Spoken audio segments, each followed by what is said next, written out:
Control the center, and you can control the game. We may have heard that it's important to control the center and develop our pieces as close to the center as possible, but what exactly does this mean? The center squares are e4, d4, d5, and e5. A popular as well as strong opening move for white is to play e4. White moves a pawn directly in the center, controlling the d5 and f5 squares in black's territory, and it also opens up lines for white's light-squared bishop and queen to quickly enter the game. A good response for black is to play the same move, e5. By controlling the center, both sides prevent enemy pawns from entering their territory. If white tries to force two pawns in the center with d4, threatening black's pawn on e5, it's important for black to break up white's pawn center with e takes d4. When white's dreams of taking over the center with pawns have been shattered, so black should not have any serious problems in the opening. Is the center really that important to control? What happens if black wants to move pawns on the edge of the board, such as a6? Pawn moves are important when they can control key squares, especially in the center, and when they open up lines for pieces to enter the game. This move does not control an important central square, and it only allows the rook to move to a7, not exactly improving black's position. Since black does not want to control the important center, don't be shy. Let's take the center for ourselves with d4.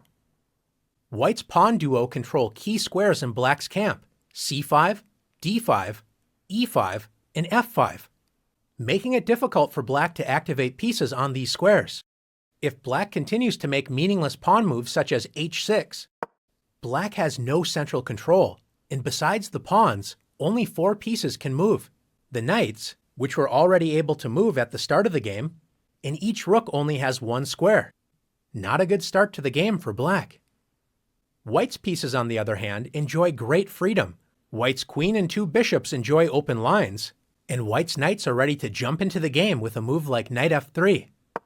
What happens if black wakes up from a deep sleep and decides to start developing pieces toward the center with knight to c6? Pieces need pawns in the center so they are not constantly attacked. Since black does not have a pawn on d5, white can simply march forward with d5, grabbing space and attacking black's knight, forcing it to waste time by moving again. Black should admit the mistake and retreat the knight, but instead decides to move the knight to the edge of the board with knight a5. Most pieces do not like being on the edge of the board, and the knight is especially weak as it only controls 4 squares. Compare this to white's knight on f3. It controls 8 total squares, twice as many squares as black's knight on a5 controls. More importantly, black's knight doesn't have any safe squares, so white can attack this poorly placed piece with b4. If black does nothing, white will simply win a piece. So after knight c4, black's knight has already moved 3 times, and white can now develop a piece and win the knight with bishop takes c4. Black is in serious trouble, but should at least try to prevent white's central pawns from advancing with d6. Instead, black plays knight f6. Knights love to be close to the center of the board, but you have to prevent enemy pawns from attacking them. Since black has not controlled the center with pawns, how can white gain space and attack black's knight? That's right, once again by advancing a center pawn with e5. Black should once again retreat the knight, admitting another mistake, but decides to lunge forward with knight g4. Notice most of black's escape squares are controlled by pawns. Even black's pawn on h6 prevents a potential knight retreat. How can white win more material? If you found h3, nice work. If black takes the e5 pawn, white simply captures it with the knight on f3.